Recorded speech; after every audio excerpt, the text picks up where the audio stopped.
Bueno, muy buenos días, hermanos. Es una alegría, como siempre digo, cada mañana compartir. Y sobre todo cuando vamos a compartir la palabra del Señor, también un saludo a la Iglesia de Costa Rica, que siempre están allí presentes, a los hermanos de Zoom, los días jueves. Y qué lindo que es poder predicar sobre un pasaje que se predicó el domingo pasado. Y sí, hoy vamos a compartir el mismo pasaje y algunos más. Y es bonito saber que la iglesia ya tiene un entendimiento desde el domingo pasado mucho más claro de este pasaje. Así que yo les invito a que vayamos a 1 Timoteo capítulo 4, versículo 1. El domingo pasado estuvimos hablando acerca de cuidado con lo que escuchas, porque una de las cosas que lleva, ¿no?, a la apostasía es el escuchar cosas que no tenemos que escuchar, no discernir las cosas que escuchamos. Y hoy quería yo compartir con ustedes acerca de un poquito más de qué es la apostasía, ¿no?, y cómo reconocerla a la apostasía, ¿no? Cómo reconocerla. Entonces, creo que lo del domingo pasado y este domingo nos va a ampliar claramente este concepto. Estoy contento en un sentido porque hablando en la semana con los hermanos de la predicación del domingo y lo del Zoom también, gracias al Señor podemos entender claramente que el tema de la apostasía es un tema complicado o conflictivo por el hecho de que se basa en una premisa la cual nosotros no creemos como iglesia y desde la Escritura, de que la salvación se pierde. Entonces, entender bien qué es la apostasía es entender bien el concepto de que la salvación no se pierde. ¿Por qué? Porque un apóstata de la fe es alguien que nunca fue salvo. ¿Por qué? Porque creemos desde la Escritura que la salvación no se pierde. Así que esto lo vamos a ir entrelazando en la Escritura y en esta predicación para que puedas entender, si nos da tiempo. Miren, el bosquejo normalmente, como yo siempre les muestro, son 3 hojitas. Hoy tengo 9. Entonces, las primeras 3 horas va a estar todo bien en la prédica. Después ya se pondrá un poquito pesado. Pero no, la intención es que podamos ver algunos textos conflictivos, si llegamos. Si no, no se pierdan el viernes, vengan a la coinonía y seguramente vamos a estudiar algunos textos conflictivos. Amén. Si es que no llegamos esta mañana. Y el domingo pasado hablábamos de 2 cosas importantes que se tienen que ocurrir para que se dé la apostasía. Falsos maestros y falsos creyentes. Y desde la Escritura, vamos a leer el pasaje, también encuentro aquí 2 conceptos que también tienen que ocurrir, no diferentes a lo que vimos el falso maestro y falsos creyentes, pero sí nos va a dar una amplitud acerca de este concepto. 1 Timoteo 4, versículo 1 al 4. Dice así la Escritura. Pero el Espíritu dice claramente que en los postreros tiempos algunos apostatarán de la fe, escuchando a espíritus engañadores y a doctrina de demonios, por la hipocresía de mentirosos que, teniendo la cauterizada la conciencia, prohibirán casarse y mandarán abstenerse de alimentos que Dios creó, que con acción de gracias participemos de ellos, creyentes y los que han conocido la verdad. Perdón. Porque todo lo que Dios creó es bueno y nada ha de desecharse si se toma con acción de gracias. Amén. Y fíjate que hay 2 conceptos importantes. Cuando aquí el pasaje dice que en los posteriores tiempos algunos apostatarán de la fe, esa fe significa claramente un concepto, no una fe individual, se está refiriendo al concepto de la doctrina. ¿Sí? Ustedes y yo tenemos fe en la palabra del Señor, y la palabra del Señor a veces es clarificada en las Escrituras como la fe, el conjunto de doctrinas. Tú y yo tenemos una fe, que es una creencia en doctrinas desde las Escrituras. Entonces, la primera condición que estamos viendo aquí es que estas personas que son apóstatas tienen un claro comprendimiento, una clara conocimiento de la verdad, de esa fe que nosotros creemos. ¿Sí? Algunos se apartarán de ¿qué? De tener en claro, a la vista, siendo expuestos claramente a la verdad. Y una vez que estás expuesto a esta clara verdad, ¿sí?, ocurre lo siguiente: hay un rechazo voluntario de esa verdad. Algunos se apartarán. ¿Se apartarán de qué? De esa fe, de ese conjunto de doctrinas que antes creían. O mejor dicho, que antes conocían. Y quizás algunos en un sentido creerían. ¿Por qué? Porque mucha poder entender claramente la apostasía, queridos hermanos, es entender bien otros pasajes de las Escrituras, como por ejemplo la parábola del sembrador, ¿no? Que hay personas que dicen la palabra misma, cuando Jesús se explica esa parábola, Él dice, algunos crean por algún momento, lo creen, y son parecidos y viven, pero pasan ciertas cosas, como lo aclara el pasaje, y no hay fruto y se apartan. Así que, dos conceptos claros para que se dé la apostasía. Hay un claro conocimiento de la verdad, la fe, y que algunos directamente rechazan. Ahora, ese rechazo, escucha bien esto. La importancia de estudiar bien las Escrituras es que esa palabra se apartarán, en el griego está en una voz media. Y esa voz media, ¿sabes qué significa? ¿Por qué es importante? Ustedes saben que la voz activa es alguien que hace la acción. La voz pasiva es alguien que recibe la acción. Y la voz media es alguien que hace la acción y recibe la acción. Por ejemplo, si yo digo, yo me lavo. Yo me lavé y recibo esa acción. He sido lavado, ¿no? Entonces, estas palabras se apartarán, está en voz media. O sea que hay una decisión voluntaria de rechazo a esa doctrina de la fe. Así que, claramente es una responsabilidad de la persona haberse apartado de lo que creía. Ahora, vamos a ver que ese concepto de esa decisión de apartarse y rechazar la verdad que claramente fue expuesta es a aquellas personas que no son las ovejas del Señor. Porque Cristo no perderá y no perdió a ninguno. Por eso es que le decía que la apostasía debe entenderse a la luz de muchos pasajes, no de un solo pasaje. Ahora, para entender bien la apostasía también tenemos que ver acerca de por qué se da ese conflicto. Un claro mal entendimiento de la doctrina de la seguridad y salvación.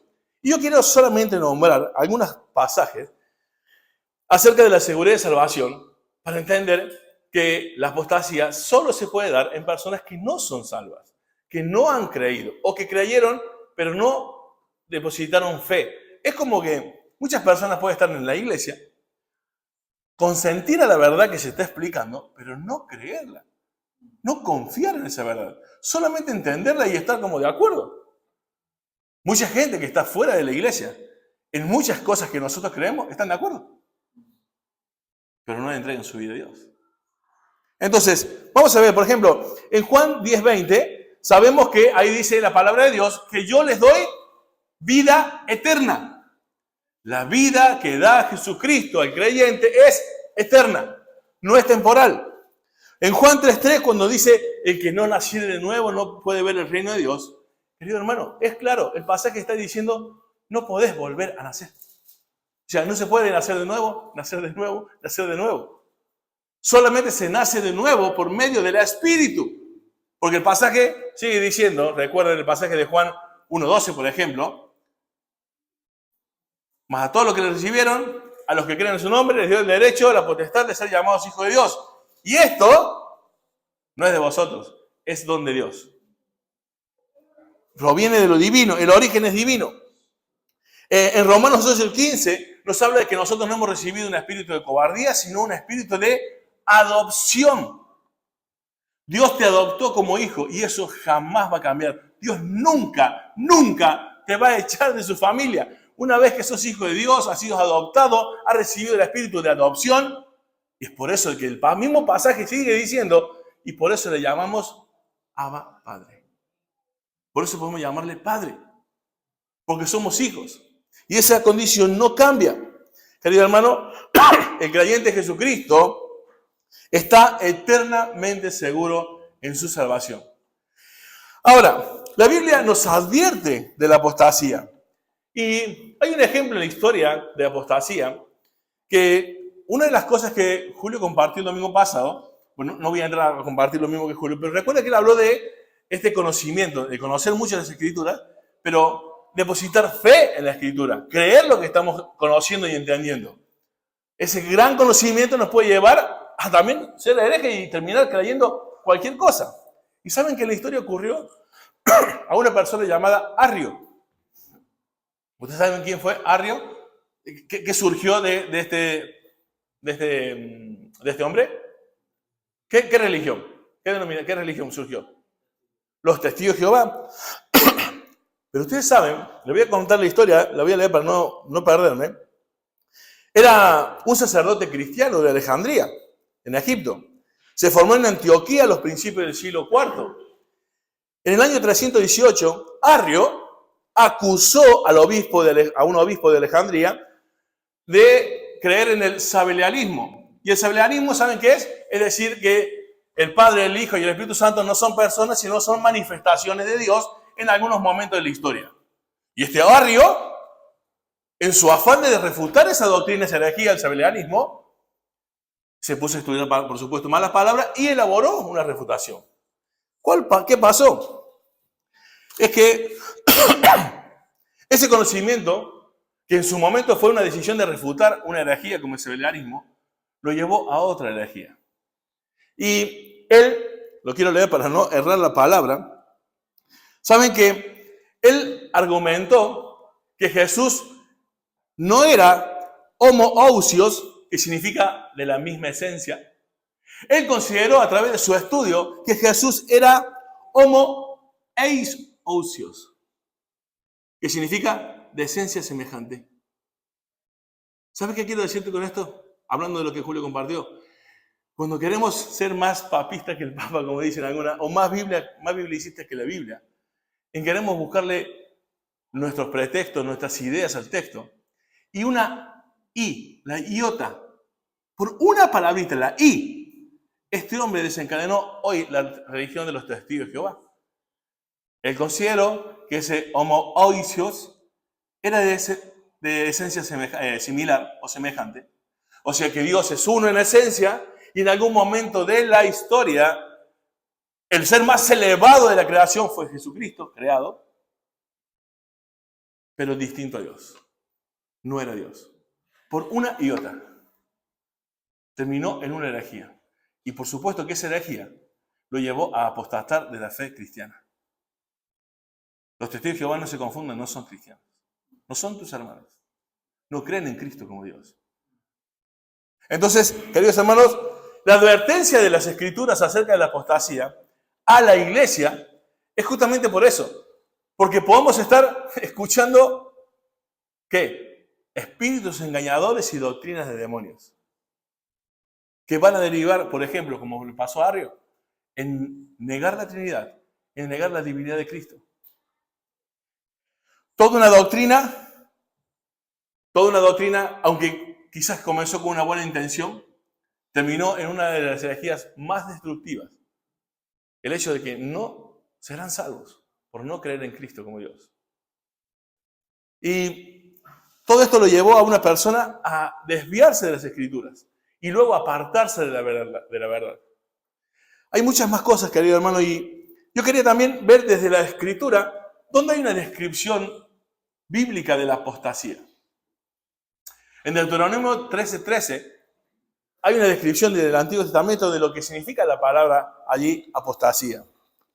¿Sí? Deuteronomio 13:13 van a ver que allí hay una apostasía desde el Antiguo Testamento. Dice la Escritura. El 12 dice: si oyeres que se dice de alguna de sus ciudades que Jehová tu Dios te da para vivir en ellas, que han salido del medio de ti hombres impíos que han instigado a los moradores de su ciudad diciendo: vamos y sirvamos a dioses ajenos que vosotros no conocisteis. Hay dos palabras claves en este pasaje, querido hermano. ¿Saben cuál es? En algunas traducciones dice que había o habrá hombres israelitas, o sea, lo identifica como que son del pueblo, y les van a decir: salgámonos de aquí, apartémonos de aquí, apostatemos. Es la misma palabra, apostatar es salirse, apartarse, irse del lugar donde está Dios. Ya del Antiguo Testamento se nos advierte acerca de algunas personas que son impíos. Ya vamos a ver que, bueno, Julio compartió acerca de la descripción de estas personas. No son meros no creyentes, Son no creyentes pero impíos. ¿Y por qué la característica de impío? Que también el pasaje lo dice, que cuando hemos leído, que siguiendo a espíritus engañadores y doctrinas de demonios. No es livianita la apostasía.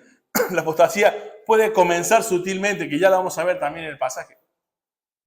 Pero ya desde el Antiguo Testamento se nos advierte de que muchas personas impías instarán, otra palabra que se usa allí, instigarán, es seducir.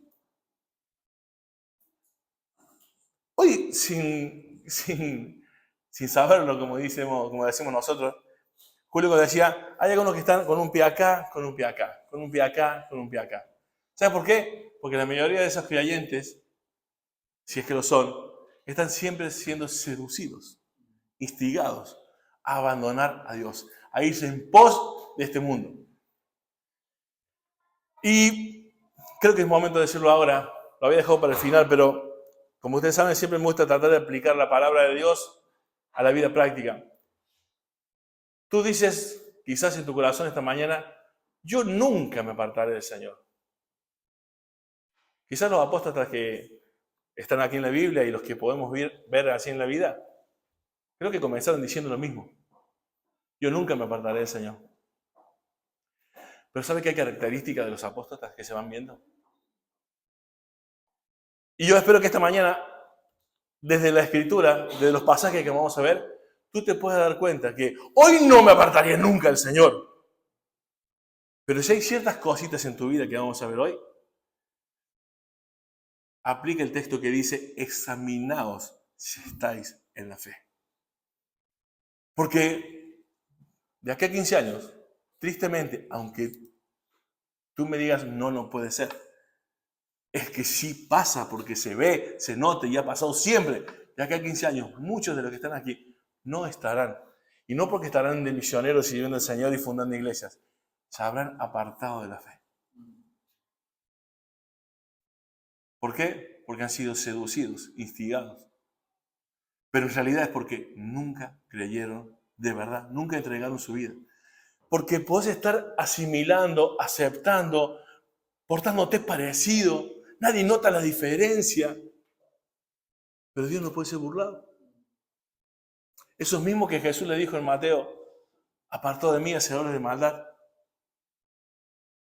Te aseguro que los que estaban en esa iglesia, si hubieran sido los de la iglesia, hubieran dicho, ¿cómo Jesús le va a decir eso si era Ariel, si era David, si era Ezequiel, si era... ¿Cómo? ¿Por qué le dice? Porque Dios no puede ser burlado. Aquí nos podemos parecer muchísimo, hermano. Pero Dios mira el corazón.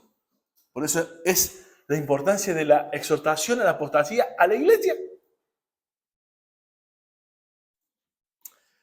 En la iglesia, hermano, está el trigo y la cizaña, que también lo dijo Julio, por eso no voy a meterme tanto, pero quiero ir nombrando para ir hilando la prédica.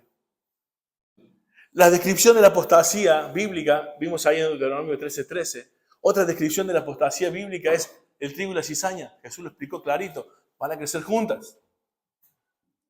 Pero a la hora de dar fruto, una no tiene nada y la otra da fruto. Pero ¿sabes qué dijo Jesús? Que déjalo así que crezcan, que Él pasará la poda al final. O sea que estarán hasta el final entre nosotros. ¿Sabes que la descripción bíblica de la apostasía también está en 1 Juan 2:19?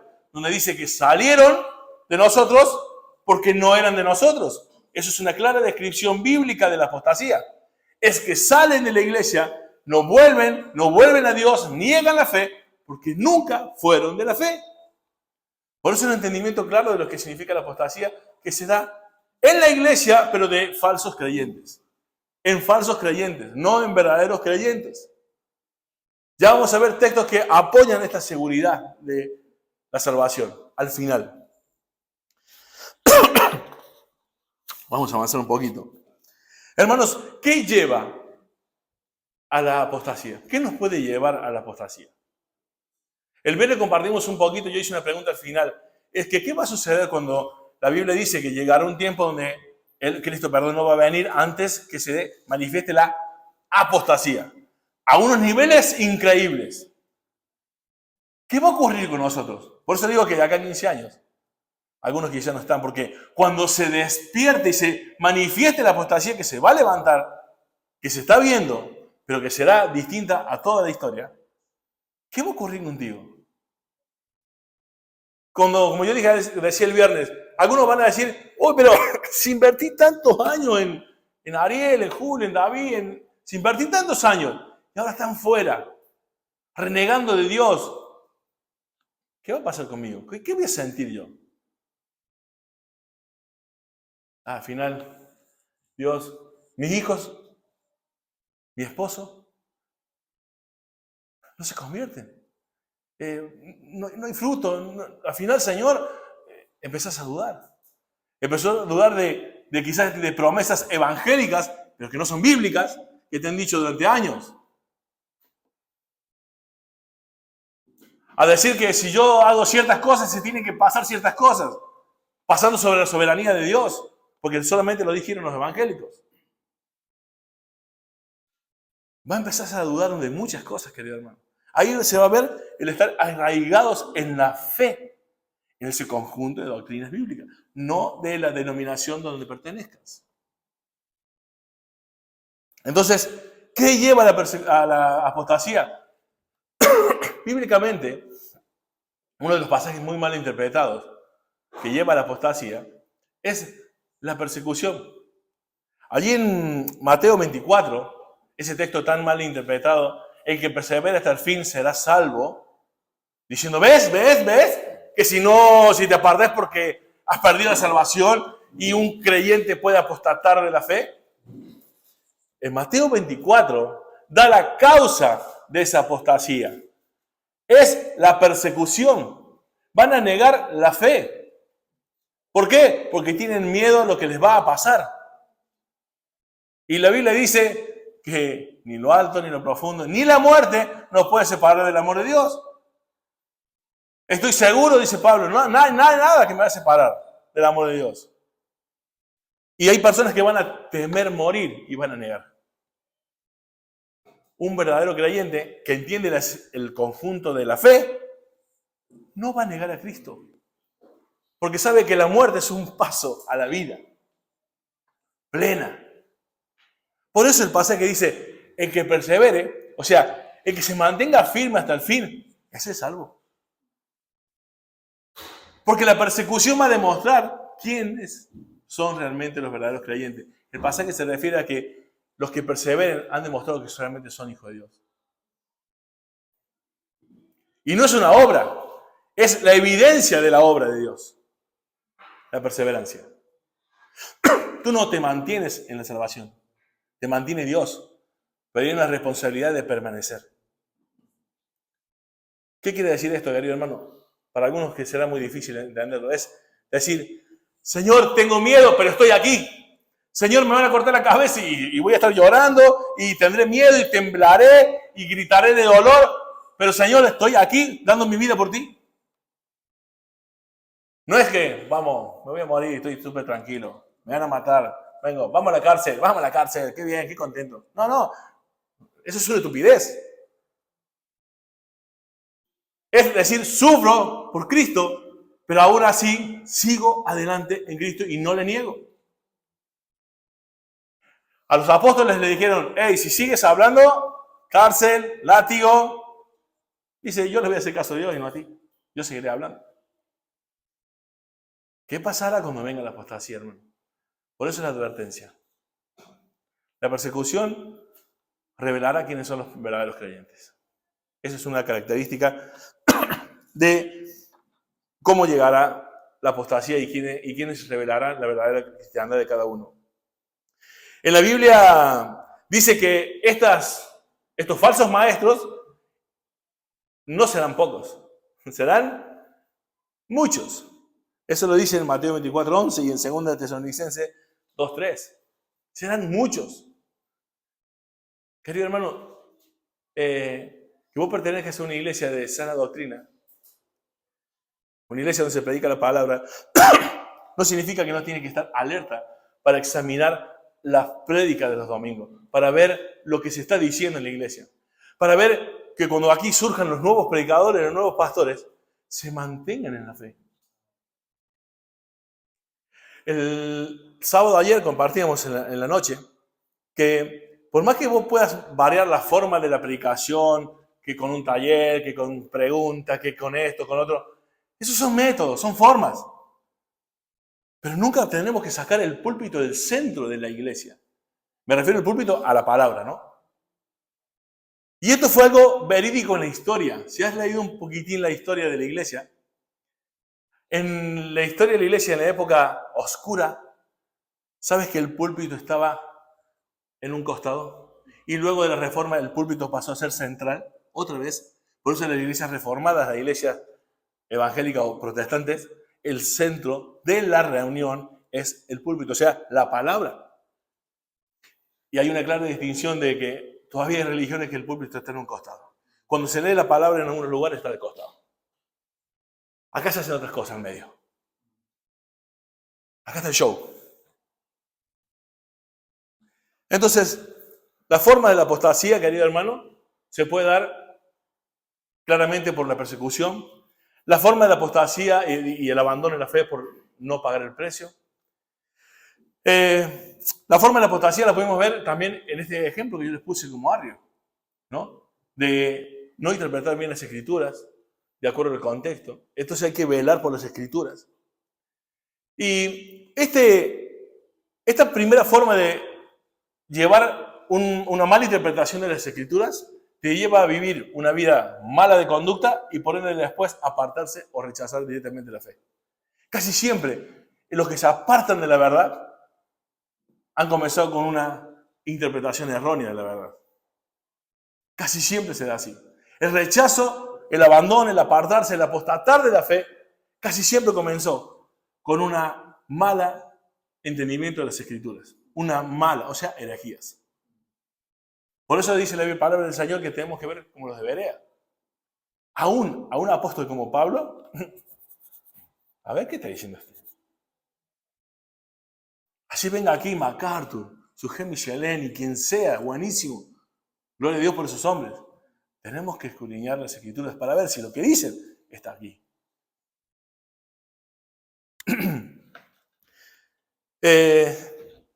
Hay un estudio realizado en el 2010 por algunas personas, bueno, no lo van a conocer, yo tampoco los conocía, pero son eruditos en el tema, Daniel Dennett y Linda Lascola, llamado el estudio esta investigación que se hizo, ¿sabe cómo se llamaba el título de la investigación?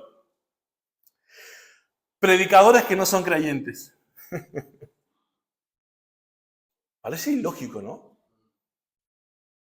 Parece ilógico, pero saben que siguieron durante 10 años a 10 predicadores, se tomaron ese tiempo, en el 2010, de seguir a 10 predicadores. ¿Saben que esos 10 predicadores, 5 de ellos son ateos predicando las escrituras? De esos 5, cuando se le preguntaron a los miembros de la iglesia que estaban perteneciendo, no sabían que los pastores creían semejantes cosas. Porque del púlpito eso no se decía, pero encubiertamente se trasladaba la información por otro lado. Y después que se enteraron, lo drástico de esto, querido hermano, de la apostasía que se vive en las iglesias, es que estos mismos que después de ser descubiertos que eran ateos predicando la Biblia, no fueron removidos de sus puestos. La iglesia los siguió aceptando. Yo solamente conozco 2, y son 2 mujeres pastoras en Estados Unidos, que literalmente les dicen, yo no creo que estoy diciendo, pero va bien, hacerle caso, eso es un buen libro. Y sigue la congregación. Entonces, querido hermano, la forma de apostasía se puede dar aún en las cosas que parecen lo más loco que puede pasar, que decir, no puede ser, te estás mintiendo. Ocurre. ¿Por qué? Porque hay un rechazo de la verdad voluntariamente. Así que, como bien decía Julio, tiene que haber falsos maestros y falsos creyentes. Los falsos creyentes no son inocentes. ¿Por qué se llenan las iglesias de prosperidad y de las malas jerarquías? Porque nunca leen las escrituras. Porque les conviene escuchar, o sea, quieren escuchar o escuchan lo que quieren oír. Entonces no hay inocencia. Van tras su vientre. Esa gente va tras su vientre, no tras Dios. Hay un problema grande con los falsos maestros. No solamente que ellos recibirán oscuridad y castigo, como dice la Escritura, tremenda oscuridad, es que todos que le siguen irán al mismo lugar. Eso es una gran tragedia, pero es una realidad que la Escritura dice. Ellos también seguirán.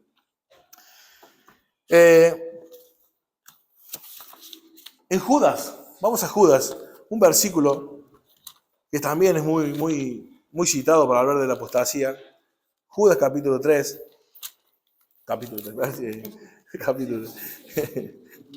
Perdón. Judas, el versículo 3. Perdón, versículo 4. Judas 1:4. Porque algunos hombres han entrado encubiertamente, los de que antes han sido destinados para esta condenación, hombres impíos que convierten en libertinaje la gracia de nuestro Señor, de nuestro Dios, y niegan a Dios, el único soberano, y a nuestro Señor Jesucristo. Fíjate las características. Dice que entrarán encubiertamente. Querido hermano, la mayoría de las que terminan en esa manera en las herejías salen de nosotros, salen de la iglesia.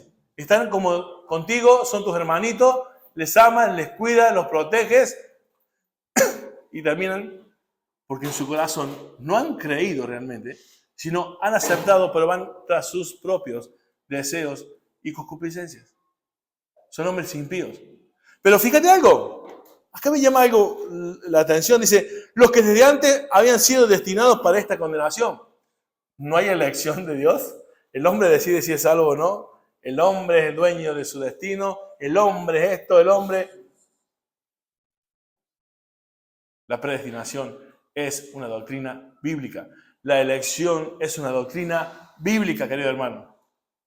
Yo jamás, ni nadie con dos dedos en la frente y que sepa un poquitito de teología, te va a poder decir por qué David sí es salvo y por qué Juancito no es salvo.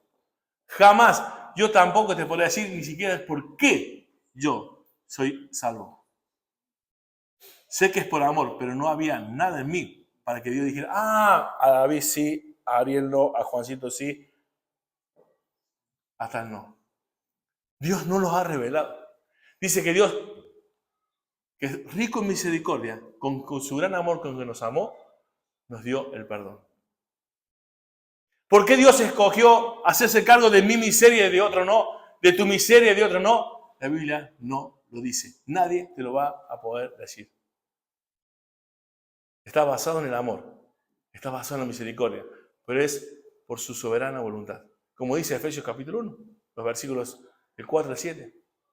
Por el puro afecto de su voluntad.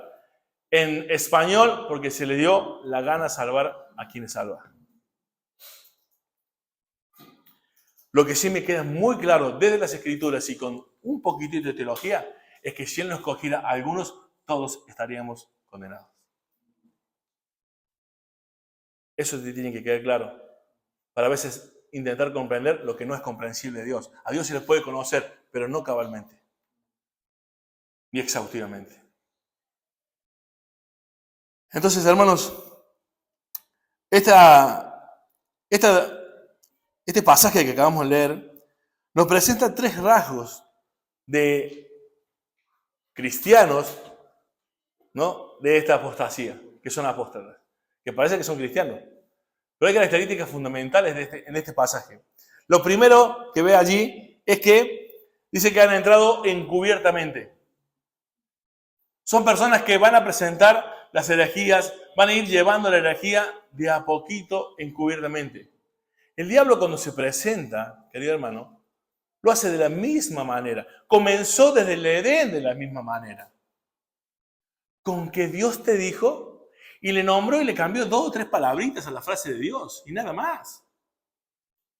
Y el diablo sigue usando la misma característica que usa los falsos creyentes que se convierten en los falsos maestros. ¿Por qué? Porque son espíritus engañadores que trabajan en la vida de esas personas para engañar también a ellos y a los demás.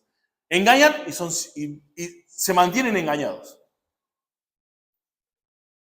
Así que esto es una clara distinción, esto es real, esto lo vemos, esto lo hemos visto en la historia.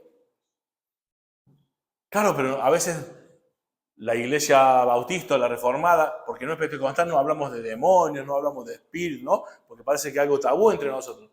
Pero es una realidad la vida espiritual y la lucha espiritual.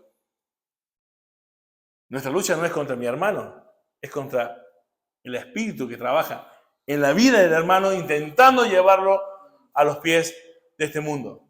Es que los que trabajan en mi vida son espíritus engañadores, querido hermano. Y entran sutilmente a través de la vida de esos hombres, que son la segunda característica, impíos. No solamente un ateísmo, una incredulidad. Hay maldad, querido, en ellos. Hay maldad. Hay 18, en estos versículos que siguen ahí en Judas, hay 18 características de esos impíos. No es que vosotros estamos diciéndole un incrédulo, Edward. No cree en Dios nada más. No. Fíjate las características de estos hombres. Son impíos, el versículo 4, moralmente pervertidos, que niegan a Cristo, el versículo 4, que los que mancillan la carne, el versículo 8, que son rebeldes, habla el versículo 8, los que blasfeman de los ángeles, el versículo 8, los que ignoran a Dios, el versículo 8, los que proclaman falsas visiones, el versículo 10, autodestructivos, versículo 10, murmuradores, versículo 16, buscadores de faltas, versículo 16, se burlan de Dios, versículo 18, los que causan divisiones, versículo 19, de mentalidad mundana, versículo 19, y finalmente, y por no decir sorprendentemente, no tienen el Espíritu. No son salvos. No son salvos. El que tiene el Espíritu de Dios es hijo de Dios. Hay un sello. Hay una morada. Así que, querido hermano, esta característica de los hombres a mí me hace entender aún más que hay una seguridad de salvación en los verdaderos hijos de Dios y que jamás un hijo de Dios va a vivir en estas condiciones. Ahí en Deuteronomio 13:13, me olvidaba de comentarles, me está viniendo ahora a la memoria cuando estudiaba, las consecuencias de esas personas era la muerte. Y esto también está reflejado en Números capítulo 15, donde habla de esa clase de personas que habitualmente viven de esta forma. Eran muertos. No pertenecían al pueblo, eran expulsados, ni siquiera podían ir a la ciudad de refugio. Bueno, querido hermano, cuando a veces en la iglesia se presenta un hombre como este, o una mujer como esta, característica, la Biblia habla y da la autoridad de expulsar a esas personas de la iglesia y tratarlos como a un gentil, como en ese caso gentil, recuerdan que eran los que no conocen a Dios, como alguien que no tiene la vida de Dios. Así que el entendimiento de lo que es una apóstata es muy importante entenderlo para que no podamos llegar a pensar que esto se trata de un verdadero creyente. Una de las terceras características de estos hombres es que no tienen el Espíritu de Dios. ¿Y sabes qué significa literalmente, querido hermano? Que vos y yo podemos pecar, pero no vivimos en pecado. Esa es la diferencia de una apóstata a un creyente, que puede estar apartado por un tiempo, haciendo cosas que no le convienen por un tiempo, pero no vive toda su vida con un pie aquí, con un pie aquí. Hay momentos que puede ser seducido, pero como es hijo de Dios, Dios lo disciplina y lo trae. Porque jamás va a ser sacado de la familia de Dios. Vendrá de a pedacitos, pero vendrá.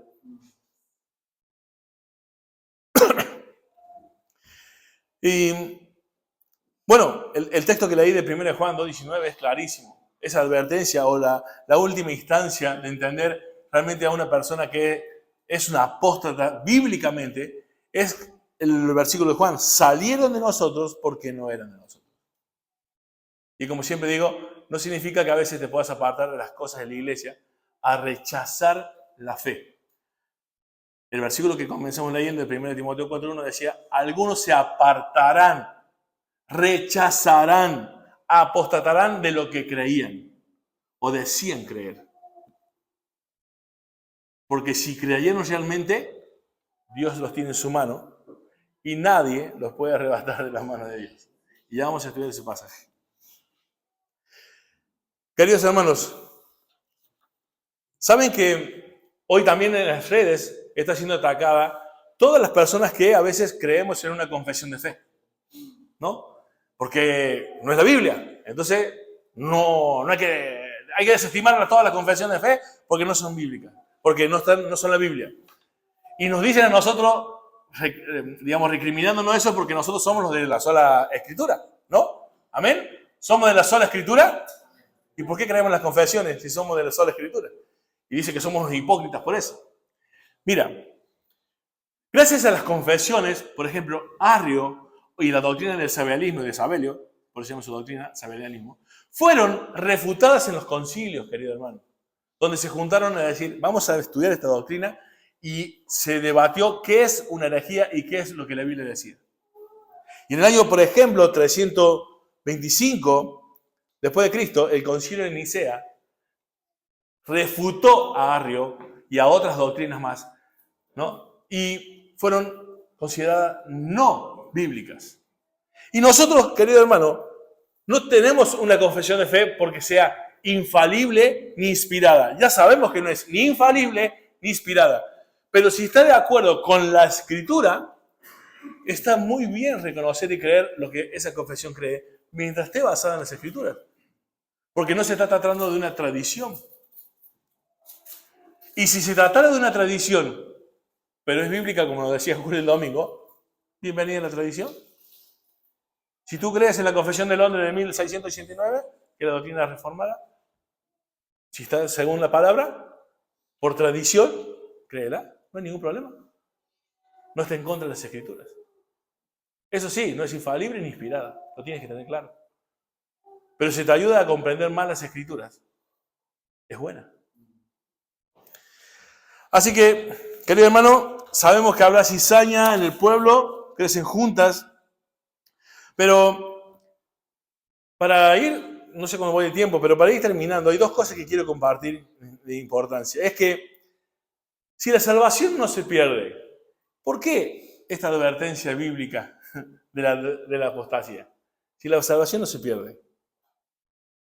¿Sabes por qué? Como te dije al principio, espero que esta mañana tú te vayas pensando si estás en la fe o que si sigues con algunos patrones de vida, no creo que tengas que dudar de que puedas apostatar de la fe. Hay cositas que se van viendo, hermano. Y que tú deberías ver. A veces es difícil, como decía Julio, a veces no podemos decir todo lo que vemos. Porque a veces preferimos que el Espíritu Santo intervenga en la vida, porque Él es el que transforma, no nosotros. Pero a veces uno se queda con las palabras como diciendo, oh, si se lo digo, lo va a tomar mal. Si se lo digo, se va a enojar. O a veces nos pasa como hablamos con Julio, y que ya se lo dije 100 veces. Sí, pero que el Espíritu Santo no lo convenza, no lo va a hacer. Y sí, es cierto. Y a veces decimos, bueno, ¿se lo decimos 101 vez? Sí, o no, a veces, ¿no? Es dura esa tarea, querido hermano. Pero ¿sabes por qué? ¿Por qué esta advertencia de la apostasía en la iglesia, querido hermano? Porque no se puede negar la seguridad de salvación, pero tampoco se puede negar fruto de una verdadera conversión. Eso de salvo, siempre salvo, amén. Pero un cristiano que vive como un cerdo, no. Solo el perro vuelve a su vómito. Solo la puerca se revuelca en el lodo. Es una cuestión de naturaleza, querido hermano. Si tú has cambiado de naturaleza, si Dios te ha hecho nacer de nuevo, si hay una nueva criatura, tú no vives de la misma manera. Entonces la advertencia es porque la Biblia dice en Mateo 3, el 7 y el 8, haced pues frutos dignos de arrepentimiento. Hay una clara distinción de un apóstata. No hay arrepentimiento de vida, querido hermano. Y hay una, lo estoy pensando ahora, hay una frase en muchos evangélicos que dicen, si Dios es soberano y va a hacer su voluntad, yo puedo hacer lo que quiera y vivir como quiera, total Dios después me va a cambiar en algún momento cuando Él lo decida. Vas directo a la apostasía. vas directo en algún momento a abandonar la fe. Porque no estás creyendo que la voluntad de Dios es tu santificación. Que la voluntad de Dios es que confesemos diariamente nuestros pecados. Que haya frutos de arrepentimiento.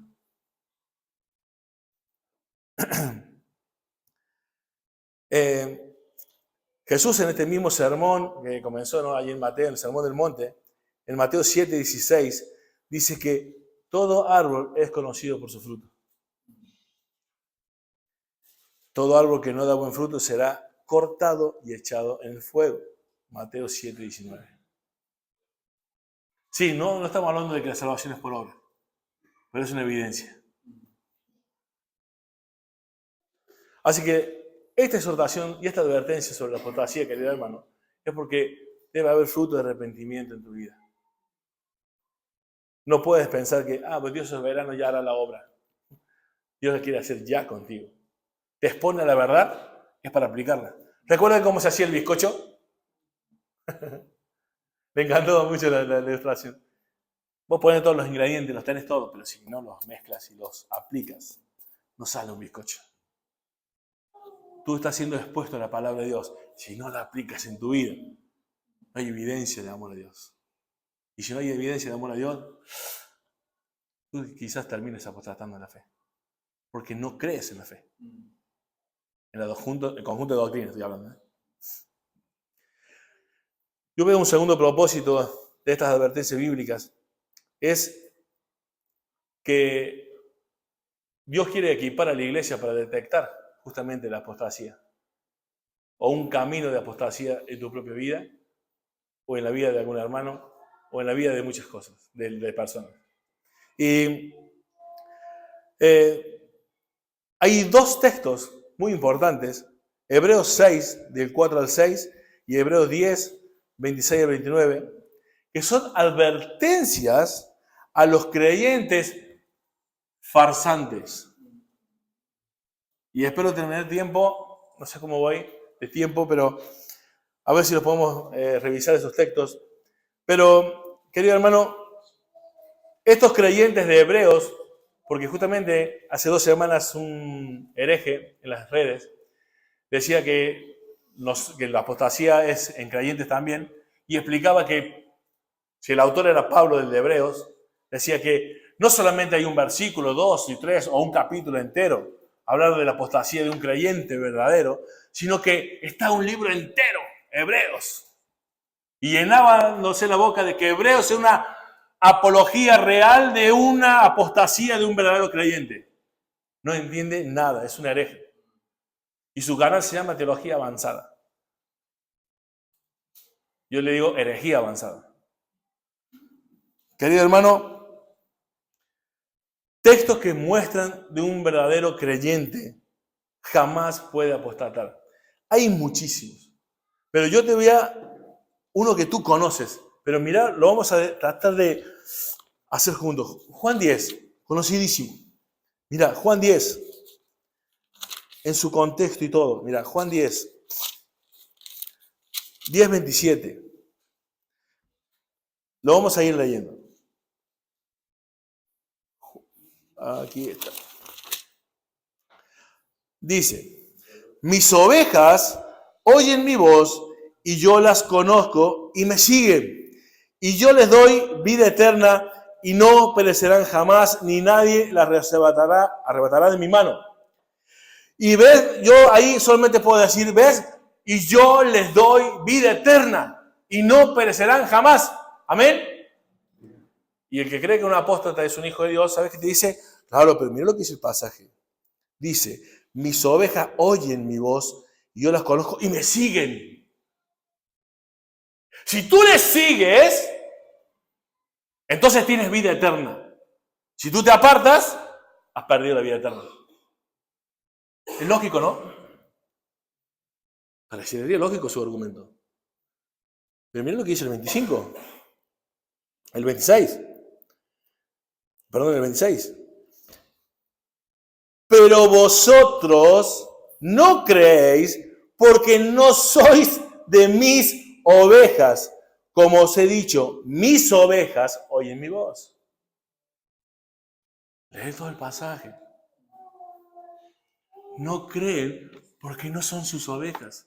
Las ovejas de Cristo sí creen y le siguen. Por eso la perseverancia de los santos. Esta doctrina que también es bíblica. Hay una evidencia que hasta el fin persevera el que es el Hijo de Dios. Porque le sigue, ¿por qué? Porque es su oveja. Vamos a seguir interpretando un poquito más este pasaje. Dice el 28, y yo les doy vida eterna y no perecerán jamás, ni nadie las arrebatará de mi mano. ¿Ves, querido hermano? Nadie nos puede arrebatar de la mano de Dios. Y Romanos dice que ni lo alto, ni lo profundo, ni nada nos puede separar del amor de Dios. Nada, nada, nada. ¿Amén? Pero el que cree que dice que el apóstata es un hijo de Dios, dice, sí, nada. Pero tú sí te puedes soltar, dice. Ah, bueno. O sea que nada de lo creado es tan poderoso como Dios, porque Él es todopoderoso. Pero si tú eres más todopoderoso que Dios, que tú sí te puedes soltar. Es ilógico su argumento. Ay, Dios. Seguimos leyendo. El 29. Mi Padre que me las dio es mayor que todos y nadie las puede arrebatar de la mano de mi Padre. Clarísimo, ¿no? Claro, pero los que dicen que los apóstoles son creyentes dicen, claro, el Padre es mayor que todos, pero se lo da a Jesucristo y de Jesucristo sí te puede soltar. ¿Pero qué dice el 30? Yo y el Padre uno somos.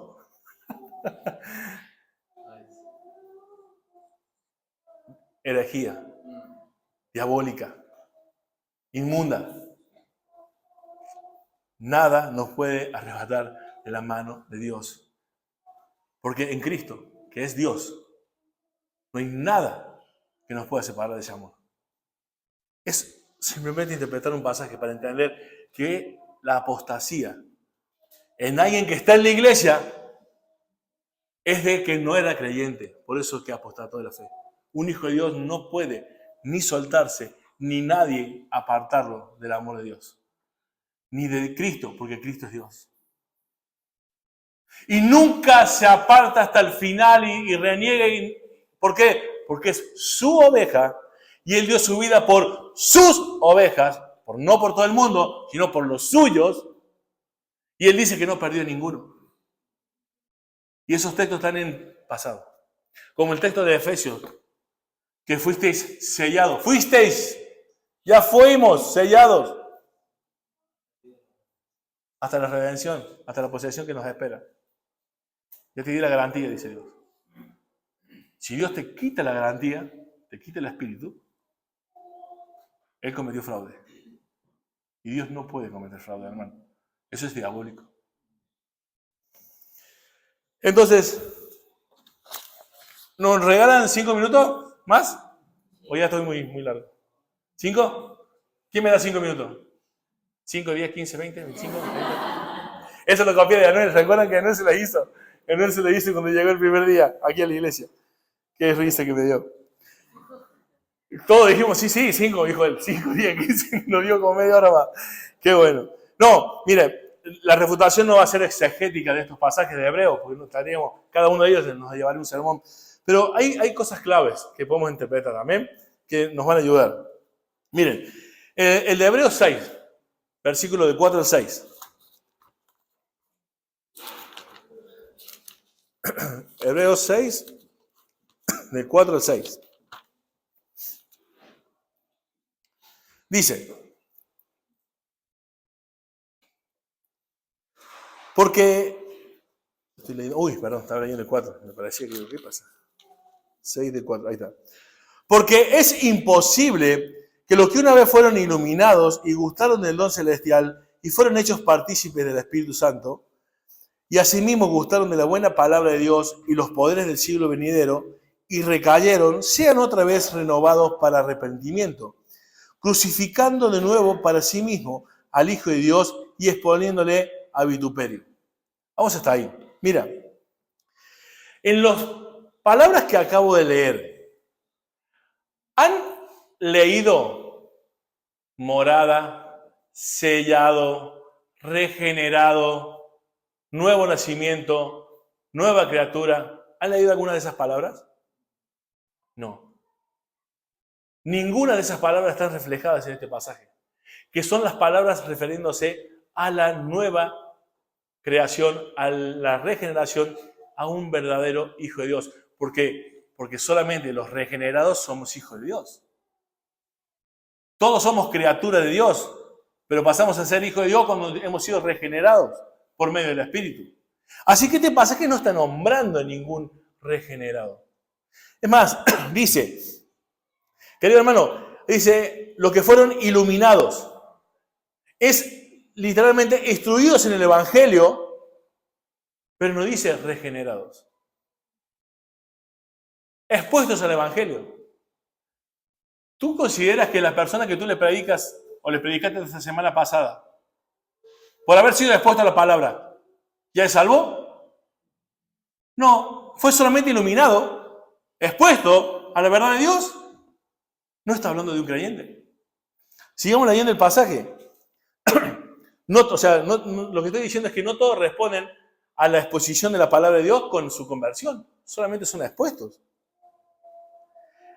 Dice la palabra de Dios, gustaron del don celestial, ¿no? Igual que los judíos. Es una carta a los judíos y a gentiles. Los judíos pudieron ver y ser libertados de la esclavitud. Vos podés haber gustado del don celestial, de ver cosas del Espíritu, de participar de cosas del Espíritu, de ver maravillas de Dios, pero no creerlas. Solamente haberlas gustado. No están dentro tuyo. La saboreaste. Es como la del trigo y la cizaña. Están allí, participan del mismo vientito, de la misma agua, están uno al lado del otro, pero no son lo mismo. Gustar no es lo mismo que ser, que tragar, que estar dentro. Dice participantes o partícipes del Espíritu. ¿Habla de sello? ¿Habla de morada? No dice de participar. Solamente de participar. Querido hermano, la gente de la iglesia está participando del Espíritu, de ver la vida del Espíritu. Yo veo la vida del Espíritu en Edward, veo la vida del Espíritu en Edelio, en David, en Fernando. Vemos la vida del Espíritu. Somos participantes de las obras del Espíritu. No significa que yo tenga el Espíritu. Este pasaje no habla de eso. No habla de una nueva creación, no habla de sellado. Dice, gustaron de la palabra de Dios. Lo mismo que los judíos. Tenían al verbo. Gustaron de la palabra a unos niveles que vos y yo no lo podemos hacer porque tenían al verbo, tenían la palabra encarnada. Sin embargo, no le creyeron. No está hablando de creyentes. Puede haber gustado de la palabra, ser expuesto a la palabra, pero no la creyeron, como los judíos. Dice que probaron, gustaron de la palabra y de los poderes del siglo venidero. En la iglesia nosotros podemos ver hoy el poder del siglo venidero. ¿Saben cuál es el poder del siglo venidero? La vida del Espíritu, hermano. El ser transformado en nuestras vidas. Ir de gloria en gloria. Nuestra santificación. Lo que era imposible para nosotros hoy lo podemos disfrutar porque el poder del Espíritu Santo en nosotros. Podemos ser testigos. Podemos amar, que antes no podíamos amar como Dios, porque el amor de Dios no había sido derramado en nuestros corazones. Eso es el poder del siglo venidero. Y las personas que están en la iglesia y que apóstatan de la fe después, han participado de eso. Han visto el poder del Evangelio. Han visto el poder del Espíritu Santo. Pero como bien digo, no han sido sellados, ni regenerados, ni creyeron. Son participantes, nada más. No son hijos. Y saben que hasta aquí voy a llegar porque hay más. Pero a mí me llama la atención que dice ahí, porque es imposible. ¿Saben qué está diciendo ahí? Que es imposible. No está hablando de una posibilidad. Es imposible. Si tú solamente has gustado, has participado, has saboreado, has escuchado, has sido expuesto, es imposible. Tienes que haber sido regenerado, sellado, que tengas la moral, haber creído.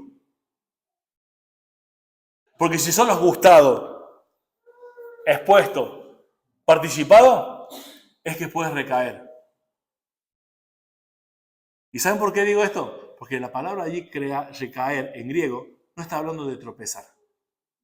Es una caída total, fatal. No se refiere a hoy tropecé en la vida cristiana. Es, no me levanté más. No vuelvo atrás. Apostatar. Rechazar. Es imposible que si tú has sido hijo de Dios, tú caigas de la gracia. Y el pasaje después más adelante dice, pero vosotros no sois de esos. O sea, encima, no lo leí ese pasaje, pero más adelante te das cuenta que dice, pero en cuanto a vosotros, está hablando de una gente, no de ellos, está hablando de otra gente. Wow. Y es más, si este pasaje, escúchenme bien hermano esto, si este pasaje se puede interpretar que la salvación se pierde, y que esto está hablando de un hijo de Dios, hay otro gran problema con esa creencia. Acá dice que es imposible recuperarla. Tú la pierdes y se acabó. Es imposible que una vez que caíste, la vuelvas a recuperar, dice el pasaje. ¿No puedes volver a Cristo y crucificarlo otra vez? ¿Me entiendes? O sea que su misma doctrina de la pérdida de salvación, hablando de este pasaje, es una clara evidencia, una muy mala interpretación, porque una vez que la pierdes no la podríamos recuperar. O sea, no es que hoy voy cayendo, voy ganando, mañana la tengo, pasado no la tengo. El pasaje no habla de esa posibilidad. Amén. Y el otro pasaje, Hebreos 10, del 26, un poquito más adelante, créanme que hay mucho más para hablar de este tema.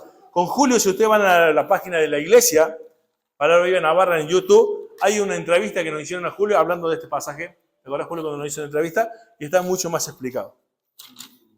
Hay una entrevista y hay más textos también. Hebreos 10, 26 al 29. Dice ahí la palabra.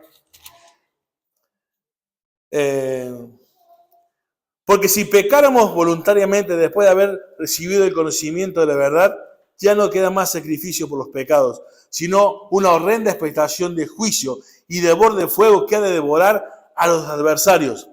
El que viola la ley de Moisés, por el testimonio de 2 o 3 testigos, muere irreprensiblemente. ¿Cuánto mayor castigo pensáis que merecerá el que pisoteare al Hijo de Dios y tuviere por inmunda la sangre del pacto, en la cual fue santificado, e hiciere afrenta al Espíritu de gracia? ¿Saben que en este pasaje hay otra? ¿Ustedes, cuál es el pecado imperdonable? La blasfemia contra el Espíritu Santo. Espero que sepa qué significa eso.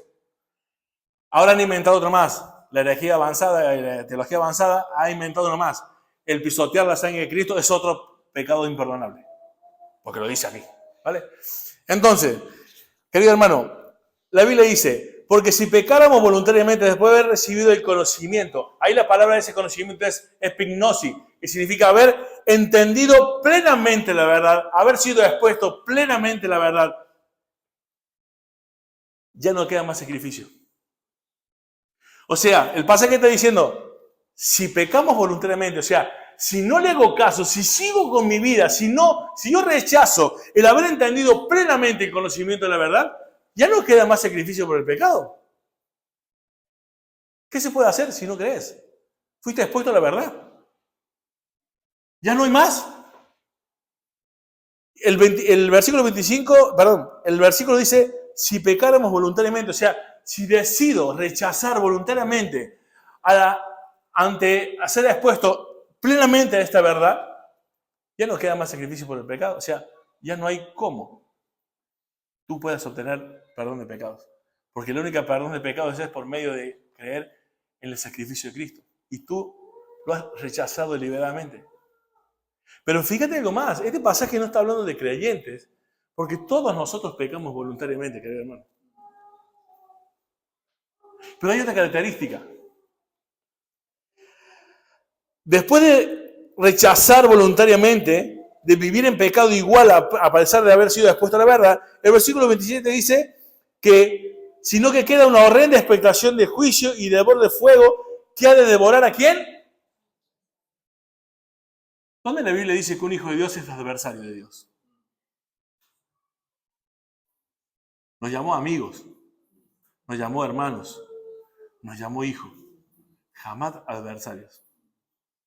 Antes, dice la palabra de Dios en hebreo, en Efesios, éramos enemigos, hijos de ira, hijos de desobediencia, hijos del diablo, muchas cosas más, pero nunca adversarios, después de haber sido hijos de Dios. No se está refiriendo a creyentes. Y claro, hermano, la analogía que está haciendo es que si alguien que viola la ley de Moisés en el Antiguo Testamento moría irreprensiblemente, ¿cuánto más el que tome por inmunda? Inmunda es decir que me da asco lo que hizo Cristo en la cruz. Ese rechazo voluntario es de un apóstata, de alguien que no es hijo de Dios. Voluntariamente un hijo de Dios jamás puede decir, me da asco lo que hizo Cristo. No se puede estar refiriendo a un creyente. Todos nosotros pecamos voluntariamente porque hay una naturaleza caída. Pero nunca un hijo de Dios tiene por inmunda la sangre de Cristo. Nunca la pisotea y nunca es un adversario. Este pasaje está hablando de una lucha y de personas que no han creído por haber sido expuestos a la verdad, sino que han decidido pecar voluntariamente, o sea, pasar por alto toda la exposición de las Escrituras. Amén. Así que, hermano, hasta aquí hay un poquito más, pero no. Ya está, hasta ahí.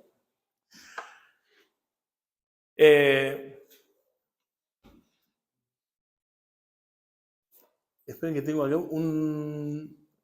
acá está, mira. Mira lo que dice ahí, el versículo 29. ¿Cuánto mayor castigo pensáis que merecerá que pisoteara al Hijo de Dios y tuviera por inmunda la sangre de Cristo, la sangre del pacto, en la cual fue santificado y hiciera frente al Espíritu de gracia? Pues conocemos el que dijo, mía la venganza, yo pagaré, el Señor jugará a su pueblo, horrenda cosa es caer en la mano de un Dios vivo. Y fíjate lo que dice el pasaje. Pero traer memoria los días pasados en los cuales, después de haber sido iluminados, sostuvimos con gran combate de padecimientos. Por una parte, ciertamente, con vituperios y tribulaciones fuiste hechos espectáculo, y por otra llegaste a ser compañeros de los que estaban en una situación semejante. Porque de los presos también os compadeciste. Siga hablando. No perdáis pues vuestra confianza, que tiene grande galardón, porque es necesaria la paciencia, para que habiendo hecho la voluntad de Dios, obtengáis la promesa, ¿no?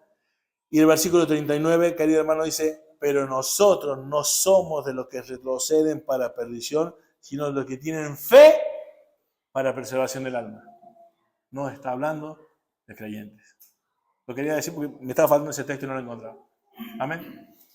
Bueno, entonces la apostasía creo que queda bien claro qué es, cómo reconocerla, y las advertencias están para que hay situaciones en tu vida que puede estar pasando, querido hermano, que te tienes que revisar, porque aunque hoy puedas decir, no, yo jamás, pero si te da lo mismo venir a la iglesia y no venir, si te da lo mismo obedecer la palabra o no, si te da lo mismo amar o no amar, si te da lo mismo predicar o no predicar, si te da lo mismo muchas cosas, no estás creyendo en la fe. Y algunos se pueden apartar de esa fe. Amén. Así que cuidado. La advertencia es para nosotros, ¿no? Para todos nosotros. Oramos. Dios y Padre, te agradezco, Señor, por este día. Gracias por tu palabra, porque en ella nosotros podemos encontrar realmente este consuelo, Señor, de la seguridad que tenemos en ti, pero también, Señor, la advertencia de ser responsables con lo que creemos, ser responsables con lo que entendemos y creemos. Señor, podemos saber muchísimo, pero no sirve de nada si no lo aplicamos, porque quizás no hay fe en nosotros. Quizás sabemos muy poquito, pero Señor, ayúdanos a aplicar eso que sabemos porque lo creemos. Dios, sin fe es imposible agradarte. Tu palabra nos ayuda, nos anima a crecer en el conocimiento, pero sin fe es imposible agradarte. Es por eso, Señor, que te pedimos saber más de ti, pero creer esto que vamos conociendo. y poder vivirlo. En tu nombre, Señor Jesús. Amén. Amén.